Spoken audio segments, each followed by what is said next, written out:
Welcome to Renegade Thinkers Unite, featuring the sharpest minds in marketing, inspirational case histories, and weekly insights you can apply to your business. Find out why top CMOs rank this podcast among their favorites. Now, here's your host, Chief Marketing Renegade, Drew Neisser.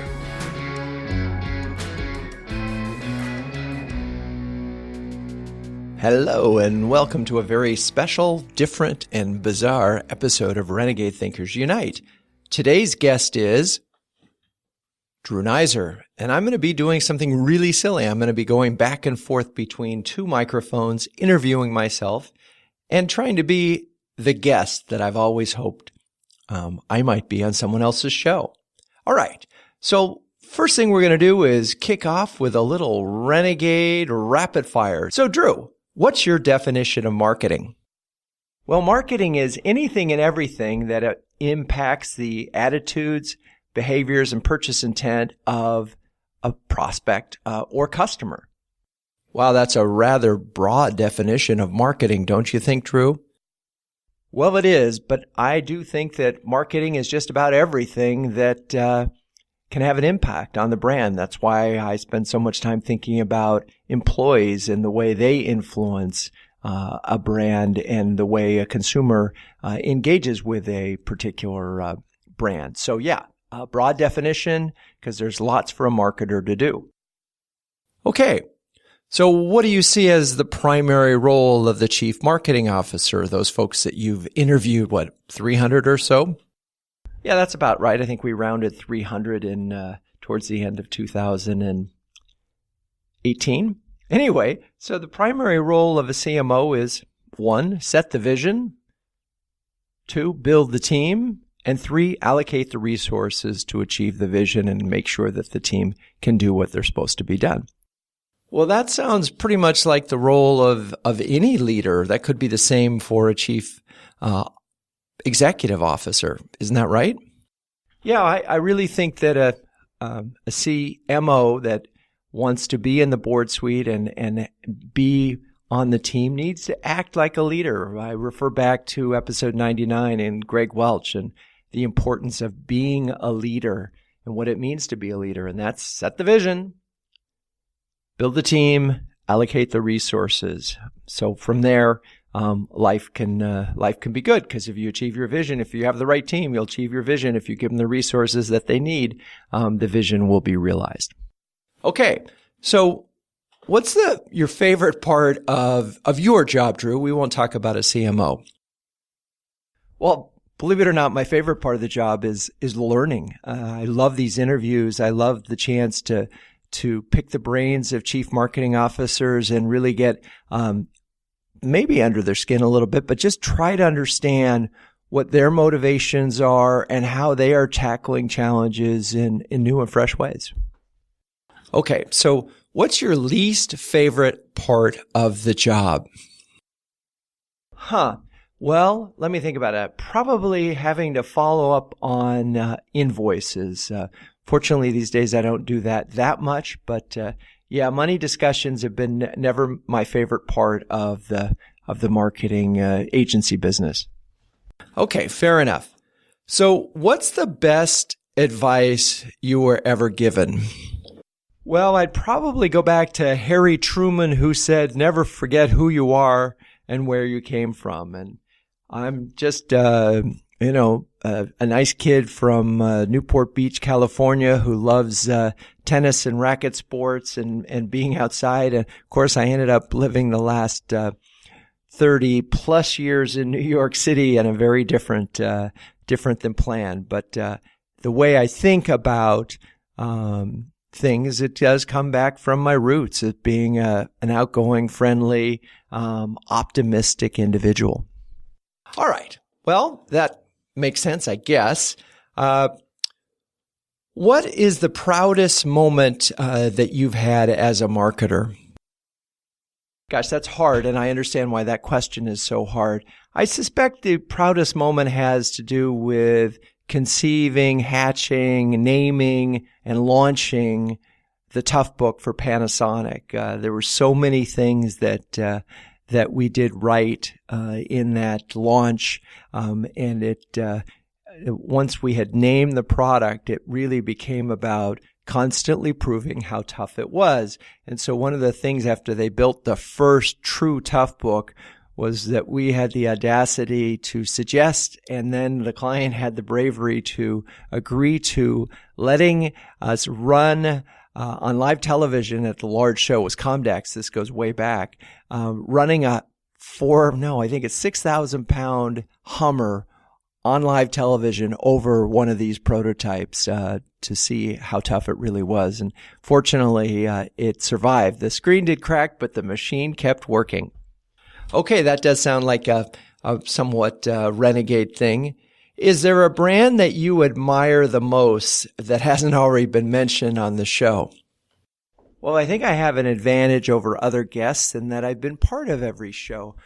There is a brand that I've really been enjoying, is this brand called Shinesty, and it's a direct mail company. They sell really goofy clothes, and in fact, my wife and I decided to buy these crazy, and I'm talking about crazy matching Christmas outfits. Mine was a suit and a tie, and hers was a dress. And the clothes were silly, but it was the brand experience that I really paid attention to. The catalog was very cleverly written. When you go online to order, it was a pretty positive experience. And then the day before the product arrives, there's a text that was quite funny. And in fact, if I can find the text, I'll read it to you because it was shockingly surprising, so unexpected. Okay, here it is. Andrew, Shinesty here. Sir Tobin, our carrier pigeon, rigged the reindeer games and is en route with a full sack. Your package is out for delivery. That was November 27th. And then the next day, the text arrived that said, "Holy shit, slide your chute open because Sir Tobin actually made it. Your package has been delivered. Questions? Peep this." And then there's a link to a URL, which I did, and it went to their customer service. Well, that sounds like a very cool brand. Indeed, a lot of personality. What I like about that story is that they followed it up. It wasn't just in the moment and having silly clothes. The brand was consistent all the way through the experience. So, okay. Let's, next question. Is there a recent book that's made you rethink something? Oh gosh, I am a voracious reader, and I have an advantage in that I also am listening to Audible books all the time. And so I've got usually two going, either a historical fiction or biography that I'm reading, and then any kind of books that I listen to. I'm currently listening to Storynomics by Robert McKee, and it really is. I've read and listened to a lot of books on story, and I'm finding this one extremely helpful in defining what is a story and what isn't. And the profound moment in this one was the opportunity to use story to help someone learn something without realizing you're teaching them. And of course, I think that was a quote from Aristotle. Anyway, that to me is if you can achieve that as a marketer, to teach without someone realizing that you're teaching them, that's pretty cool. All right, so Storynomics. So Drew, do you think machines will ever be able to do your job? That is unlikely. Why not? Well, first of all, they'd need a machine with extreme ADD. Second of all, what I love about my job is it's so varied. I bounce from helping do strategy for B2B brands to coming up with the ideas that will help bring that strategy to life. There's a lot of left brain thinking, right brain thinking, and I don't think a machine will be able to do all of the things that I do.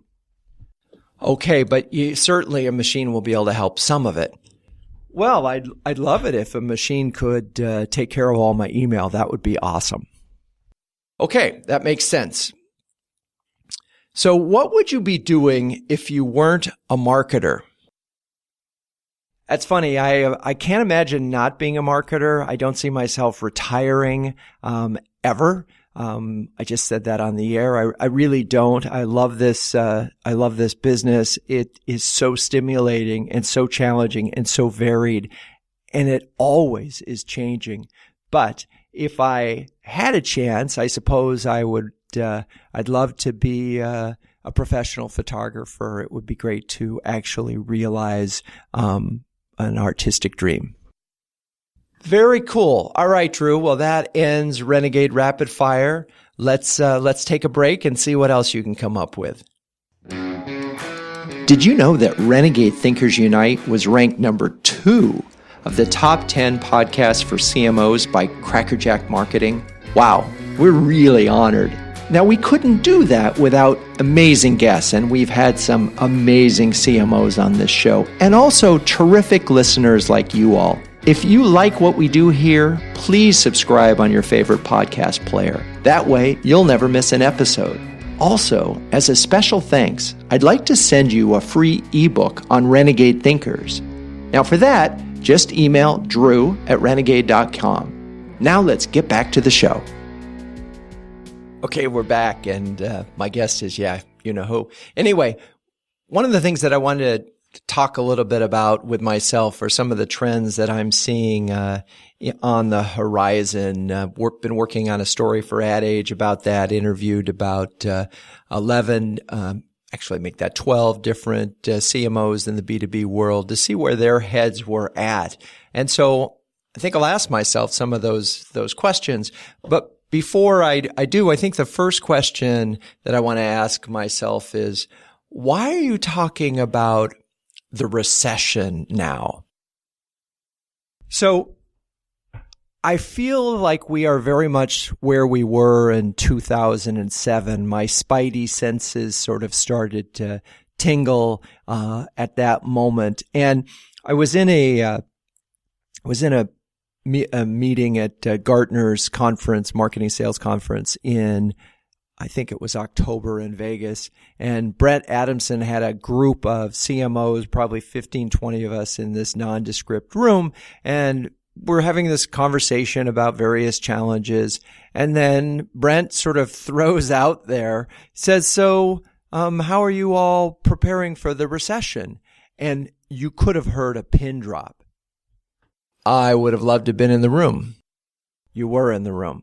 Okay. And what was interesting about it is that at that moment, I really thought to myself, okay, I've been having these same feelings that he's talking about. There's obvious indicators from a stock market. I mean, this bull run has been going very strong.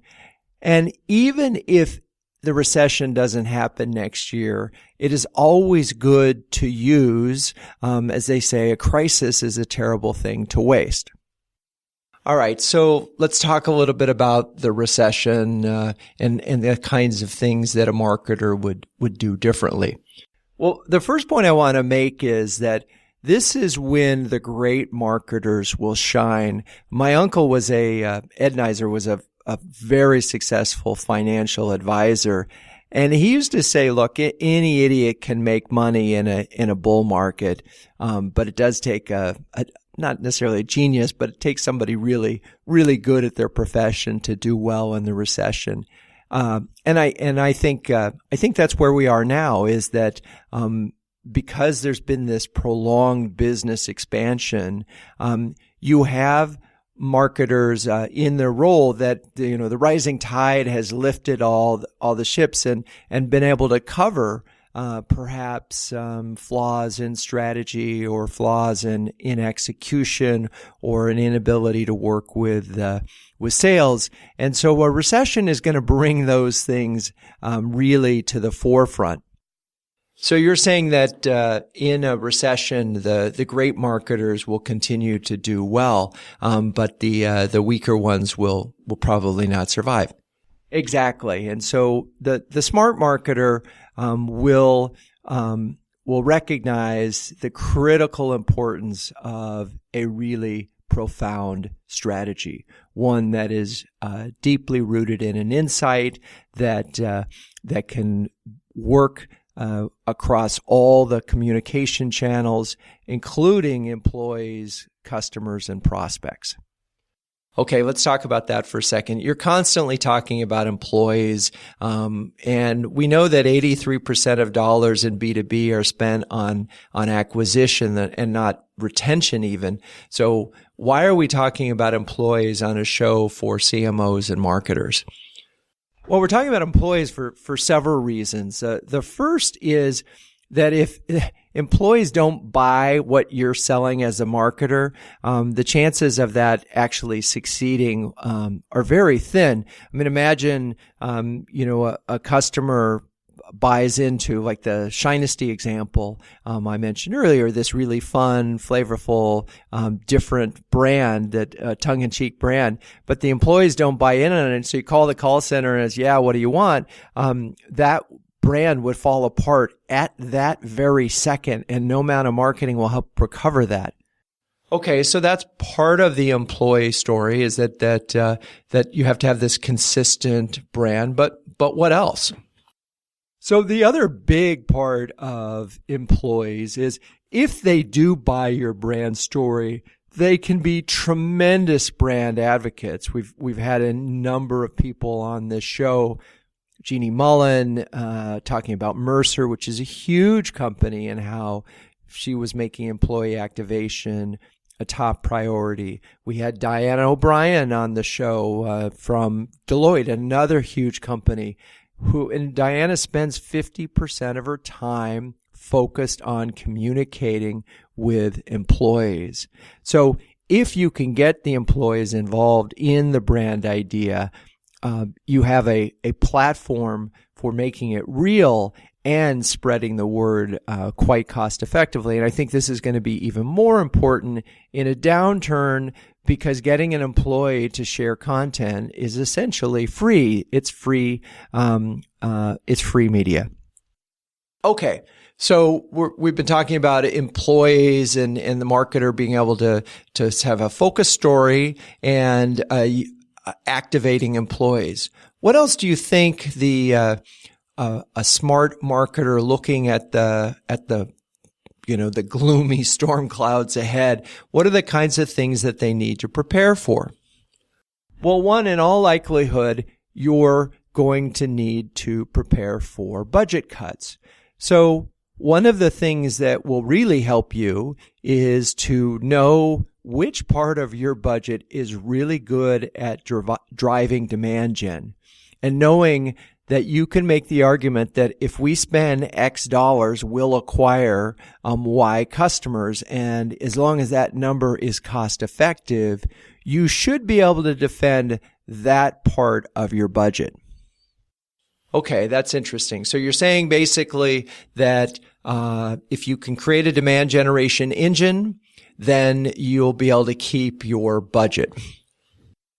Yes, that is true to some extent. And I would refer you back to a couple of episodes with Eric Eden, where he talked about how to build a demand generation engine and how to create the math that works, where you have a fully loaded cost per acquisition, and then you can have some certainty that the dollar spent will yield some business results. Okay.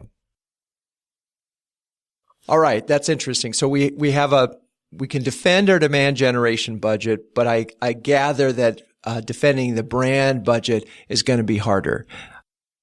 Absolutely. Those dollars are going to be at risk, and those are going to be really hard to defend. One of the reasons that I believe strongly that every B2B brand should have a brand health tracking study in place is exactly for this circumstance. When the recession comes, you still need to know how your brand is doing. How do your customers perceive your brand? What's your churn rate? What are they thinking about in terms of switching? How likely are they to recommend? Now, you'll notice that I didn't put NPS first.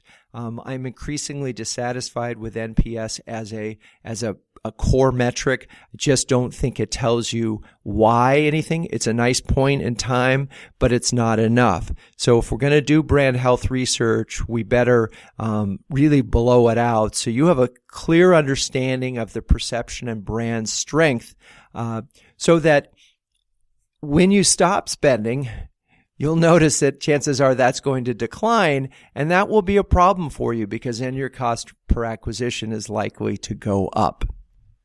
All right, I'm not sure that logic held, but we'll let you off the hook because this is, after all, your show. But so you need a brand health tracking, get it, but you still said that your brand spend is at risk, and you may have to give that up. Exactly. I mean, that's going to be very, very hard to maintain. So the second thing that I want you to think about as you prepare for the recession is securing your customers. It's actually legend. There's no math anywhere. There's no study that you can find that will say that it's 6 times more expensive to get a customer than it is to keep one. It probably is true, but find that study and prove me wrong. So why not try to keep your customers, and why not double down on them? And as a marketer, that's also a very cost-effective way of growing your business. If you can keep your customers happy and figure out, all right, they're going to have a problem with the recession too. So how does that impact their relationship with you? What can you do to help them grow their business despite the economic downturn? That's a really interesting point that as you go into this defensive mode, if you think about it that way, you really need to be putting your customers out there and saying, okay, so, I'm just thinking about that now for our clients, we should be going to them with a plan that says, okay, in the event that budgets start to be cut for, say, marketing technology software or for digital transformation, what are you going to be able to do to make the case that your particular product, there's an urgent need for it, and that, in fact, that this is a good thing to do in an economic downturn and not a luxury? Wow, that was a lot. I need to digest that because I think you both stated something in a question and answered it. So let's take a quick break. You've been listening to another great interview on Renegade Thinkers Unite with Drew Neisser. But the value doesn't end there. As a listener, you can download a free ebook from Drew, Renegade Thinkers, interviews with 11 trailblazing CMOs any business can learn from. Top marketing thought leaders and proven executives from Time Warner, American Express, and Chico's, and others. Get your free copy at renegadethinkersunite.com/ebook. For listeners only at renegadethinkersunite.com/ebook. Okay, we're back, and my guest is me. And I have to tell you, my brain hurts. This is a lot harder than I expected. You try this. I've got 2 mics just in case you were wondering.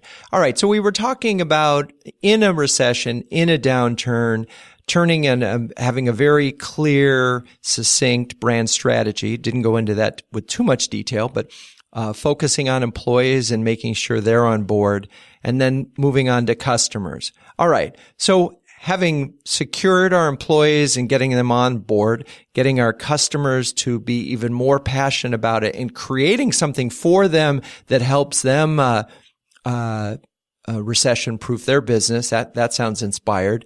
Now, what about acquisition? What can you do in an economic downturn that will make a difference? So I think we really need to be thinking about the basics of marketing again, making sure that your story is crystal clear and addresses a need in a unique way. This is the time where if your brand is very much like somebody else's, you're going to struggle. Unique always wins. It may not be the mass, but unique means that your margins are different. Unique means that you can tell your story in a way that others can't. All right, so we're back to basics. I get that. That means having a clear story. You've already mentioned that. So what else? What are we talking about? What are some of the tangible things that marketers can do to prepare? Okay, so obviously doing some models right now to help you think through what happens if sales start to decline, if leads start to decline. Are there ways that we can improve our conversion rates? How do we do that? Thinking about conversion rates and trying now to say, is this a pricing issue? Is this a service issue? Is this a bundle issue? Are we needing to make it easier for someone to try to make using the freemium model, to get someone on board? I think what you will see is that there will be even less risk taking, by your prospects. So you need to bring certainty to the sale. And that certainty is you need our product or our service regardless of the economic conditions.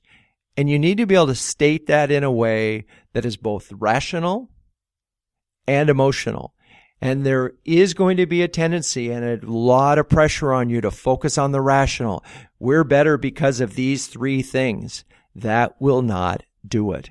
That is one truth about marketing that won't change regardless of the recession, is that logic doesn't always prevail. It's not about just the cheapest. It's not about, a lot of bids are won because they're more expensive, but they come with a sense of certainty.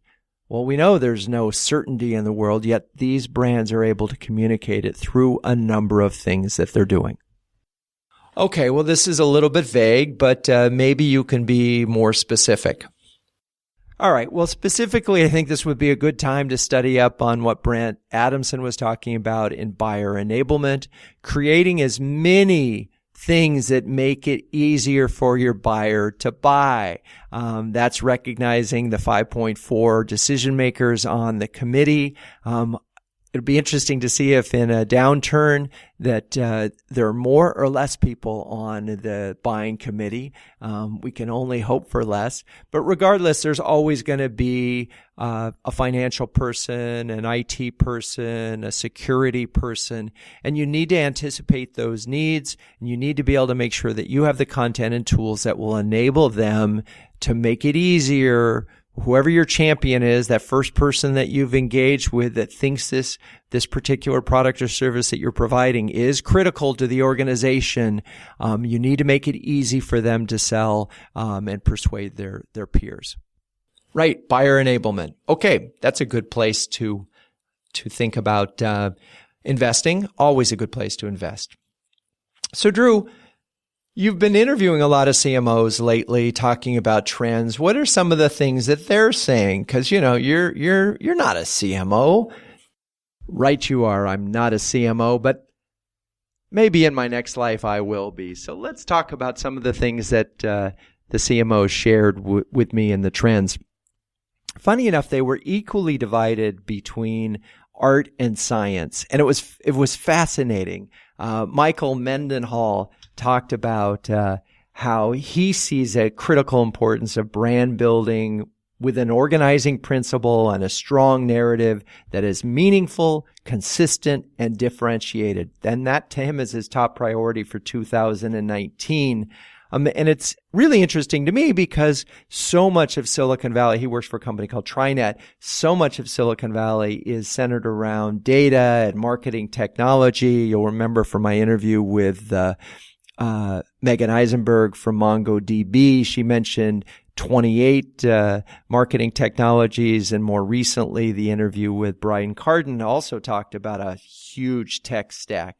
So I thought it was interesting that Michael came out of the gate talking about brand. That is interesting. Did any others talk about brand? Yes, Diana O'Brien, who you'll hear in a podcast soon enough. Actually, I think this is sort of a Back to the Future moment, but I think that Diana episode is before this one. Anyway, Diana talked about technology as a bit of a distraction and sees 2019 as the year of getting back to the basics of marketing. And she has these 4 M's: mindset, moments, moves, and meaning. And you'll have to go back and listen to that episode to get the details on that. All right. Any surprising on the art side? Well, Paul Gotzikin, who was in an episode, he's the CMO of Mindtree, is hoping that we don't that he can build an organization of what he calls techie storytellers, and he's really hopeful that he cannot allow anyone in the company to speak in acronyms. So we wish Paul a lot of luck in that front. Okay, who else? Well, Kevin Noonan, the CMO of Xperi, really interesting company that owns a lot of licenses. Kevin talked about selling marketing internally, marketing the marketing, and making sure that the organization is more aware of the successes that they're having. Anybody else? Sure. Penny Wilson, who's the CMO of Hootsuite, talks about this, and this is where both the science and the art start to meet in the middle. She talked about this, the whole need to reassure customers and their customers' customers that their data is safe and secure. And certainly that was one of the outcomes of GDPR, and obviously the Facebook and the Marriott breach, and all these things are happening that are generating distrust. And so I think a lot of 2019 and will be about rebuilding trust, or certainly on a micro level. Every company needs to be thinking about that and what they're doing to keep their data secure and so forth. So that was a good observation. Okay, you mentioned that there were a lot of brands that saw or marketers were focused on the data side of things. Talk a little bit about that. Sure. Leela Srinivasan, who is the CMO of SurveyMonkey, believes that 2019, and this is a quote, B2B marketers will be laser focused on finding a way to cut through the massive troves of data available and identify the insights that matter most. She says that you're going to need to, quote, leverage the voices and opinions of people who matter most to their business to better understand the context behind the data. I think that's really a lot harder, easier said than done. I mean, there's no shortage of data, but there is a deep shortage of insights. So I can understand why Leela believes that's so important. And of course, as a company that does research, it would also make sense that they would be focused on helping companies do that. Okay, who else you got? Well, Scott Ulrich, CMO of DocuSign, who was on the show, recommends that CMOs follow the money, so to speak, and get closer to revenue. He's really talking about being part of the revenue-generating engine, creating a revenue-generating engine, being in lockstep with sales. So that, I think, makes sense. Jennifer Wong, the CMO of Convoy, believes that the biggest challenge B2B marketers face is getting the timing right. And by that, she means she wants to get the right message in front of the right person at the right time. And she believes that technology will be the key. Jennifer Wong is at Convoy. Okay, who else do you got? And what are they predicting for the next year? Aaron Clifford, CMO of Binary Fountain, also is an advocate for bringing sales, customer success, and marketing together to make sure that their data, as he calls it, data hygiene. And what he really wants to do is make sure that they're eliminating the bad leads so that only the good leads are followed up on. Okay, so it's a lot of data management. Exactly. Erica Hill, VP of Marketing at Trellance, believes that it's time to find more efficient analysis of the buyer. And she thinks the way that's going to happen is through AI and machine learning. In quotes, to leverage your creative juices to truly pinpoint what buyers' need, wants, and expectations are in an innovative and empowering way. Now, that's a lot of words, but I think the idea is you can use artificial intelligence, or that is the vision, in order to more creatively put the right message in front of the right person. Was Erica the only one who talked about AI? Well, you know the answer to that. Of course not. Everybody's talking about AI. Eric John Schmidt, who's the CMO at Stratus, he shares Hill's optimism about artificial intelligence and believes that it can't come soon enough given the velocity, complexity, and volume of omni-channel marketing tools. He thinks that really this will provide the insights that will allow marketing to provide a direct line impact on revenue. Personally, I think AI is being used by a few with remarkable success. We certainly did a couple of podcasts with folks that have talked about AI. And I think it'd be very hard for a small marketer to apply it, but the big ones certainly are not just looking at it, they're putting it into action. All right, Drew, we're way over time here, so why don't you provide a wrap up for this episode and try to be a little inspiring, would you? Okay, seriously, this is the time that great marketers will shine. 2019, there's so much good stuff out there. We do want you to get back to basics in terms of making sure that you have a very clear story. If you cannot articulate your story in 5 words or less, it is not sufficiently clear. Number 2, making sure now is a really good time to get the right team collected. If you make a list of the things you're tolerating, I suspect one of them is having someone in a seat that isn't quite delivering what they should be doing. You can't afford in a downturn not to have exactly the right people you need. Every CMO needs a right-hand data person and a right-hand strategy person, and those two roles are critical. There are lots of CMOs who would say, yes, you also need a content person and maybe even a whole in-house agency. Good luck with that. And in fact, that's a big trend, and I suspect 2019 will see the peak of that, and in-house agencies will start to decline as headcounts are forced down. That's what's happened in the past. So we're getting back to basics. And then finally, you do need a marketing technology stack. You may not need 35 different technologies. I think this is the time right now to do an audit of the technology that you have, like Brian Carden talked about. Get rid of the ones that aren't paying for themselves. Get rid of the ones that are providing nice to know information, not need to know information. And then finally, as you look ahead, you can never go wrong by taking care of your customers first. Now is the time that you need your customers to be shouting from the rooftops, saying how amazing your organization is. I might actually go back and say probably one of the most important books that I read this year was Talk Triggers by Jay Baer. Jay was on the show, and what I love about Talk Triggers is that it does help you focus your story and create something tangible that people can talk about. And that is what we're talking about here. Marketing that gets noticed and that cuts through.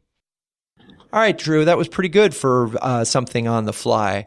For those of you who are still listening, thank you always, as always, for listening to this show. Let us know how you feel about it. Text me, 917-679-8852 if you've made it this far, and say thumbs up or thumbs down.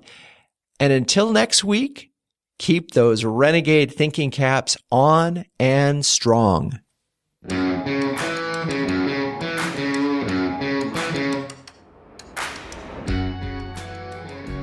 This has been Renegade Thinkers Unite, but it doesn't end there. Just go to renegadethinkersunite.com for more and subscribe to the show. That way, you'll never miss an episode. We'll talk with you next time on Renegade Thinkers Unite.